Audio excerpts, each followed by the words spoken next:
Community members attached to the Safety and Security Task Team are destroying gambling machines that were found at spaza shops in various areas in Kimberley in the Northern Cape. And they say apart from being illegal, the machines are actually targeting children as they are mounted very low. The group also says they want people in the communities to become aware of the dangers. And recent stats suggest that South Africans spend as much as 55% of household income on gambling.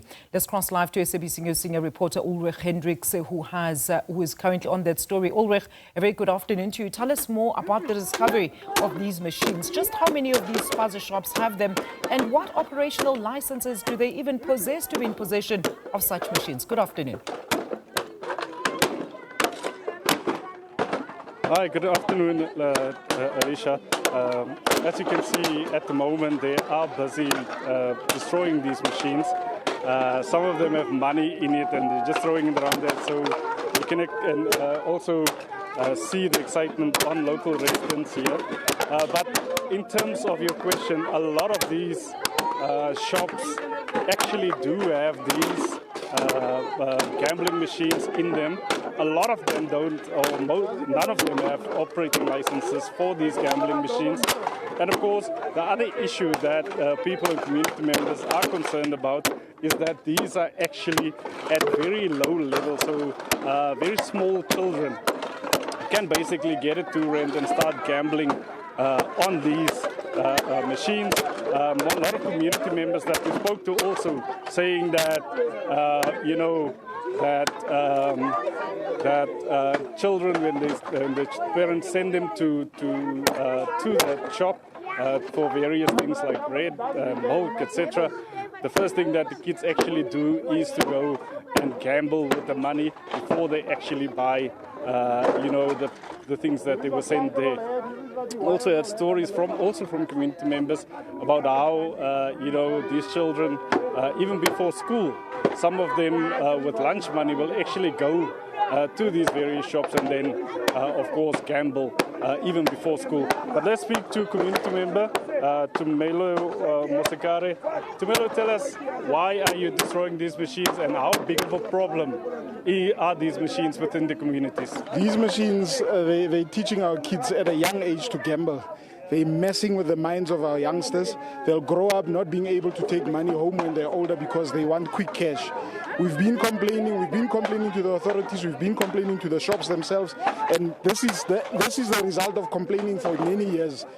The time we took them out in December, they bring them back. So now we need to show them that we don't want them here. We took about 50 machines out in December. When we go to the shops again, we're finding new ones. It's almost like our police don't exist. It's almost like they disrespect our police to the extent that they show us that they will keep committing this crime. These are illegal gambling machines. A gambling machine needs to be in a licensed premises, and kids should not be having access to it. They are targeting kids with these things. They are putting them on crates, and kids are gambling on a daily basis. They gamble before they go to school, they gamble after they come from school. And that stays with them. That will stay with them for life. We're doing this for our community. Talk to us about it's at eye level for the children that they are putting it on. How big is that problem? This shop, yesterday the community of Rodepan came and they asked him to turn it off. He refused at first. Then another community member came and told him, take this thing away from here. When he came in, he showed a video of where the machine was. It's on a crate. They're not targeting grown-ups. They are targeting kids. It's on a crate at knee level, basically. So it's for the youngsters, the toddlers, and the primary school kids that are being targeted for the gambling.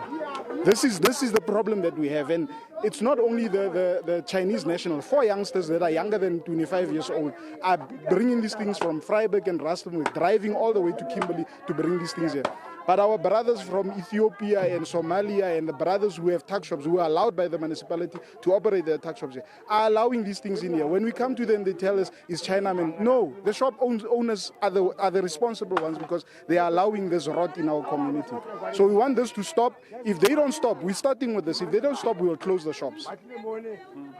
And just tell us also, I see that when you do destroy these machines, You also destroy the motherboards and the circuitry. We're not just destroying the body, we're destroying the whole motherboard, so that if they find it, they shouldn't be able to rebuild it. Because we've seen they have a lot of them. It's almost like South Africa is a base where they import them. I don't know, General Mkwana, as he said, our ports are porous and the machines that are supposed to scan are not working. It's true, we see it in our communities. These things should have been stopped at the port if they came in via ship. These things should have been stopped in roadblocks, but they're not. They're coming over and over, they're coming into our communities. In Daniel Scale, there's a lady that complained. They removed them just for December. They are back again now in January. We see on Facebook, they are complaining about the same thing. It's not only Kimberley. The people who are watching this, who are seeing this in the different communities, get rid of these things yourself. Get rid of these things yourself, otherwise you'll wait and complain, and by the time you wake up, your kids will be messed up in their heads and think that gambling is the way to go if you want money.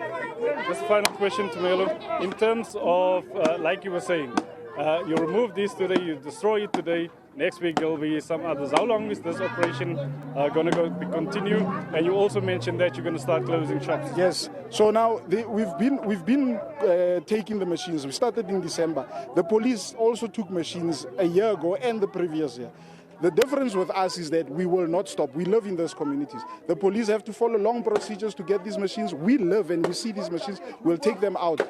The Chinese youngsters, the 4 youngsters that are bringing these machines into our communities, I hope they are watching this. Each and every community must rise up and take this nonsense out of our communities. When children were dying from bread, we all rose up.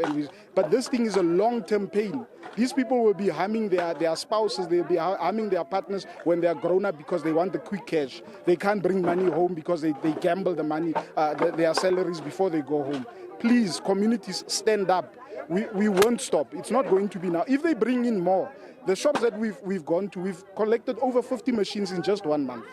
The shops that we've gone to, like the one in Homevale, where we took 2, now they had 3 today. If we go back again next week and there's machines there, the shop must close because it's a fatons for our one. Thank you very much to Tumelo Musikari, of course, one of the community leaders in charge, of getting or ridding the community of these gambling machines. Of course, Alicia, as you said earlier, 55% of South African households' income, according to Stats South Africa, being used, for gambling in South Africa, according to recent statistics. So this is quite a big problem. And as Tumelo Musikari was saying, these machines that they put in the spaza shops actually, getting youngsters hooked from a very young age. Back to the studio. Thank you so much to SABC News senior reporter Ulrich Hendriks, live to us from Kimberley on the destruction there of some gambling machines that were found by community members at various spaza shops in the area.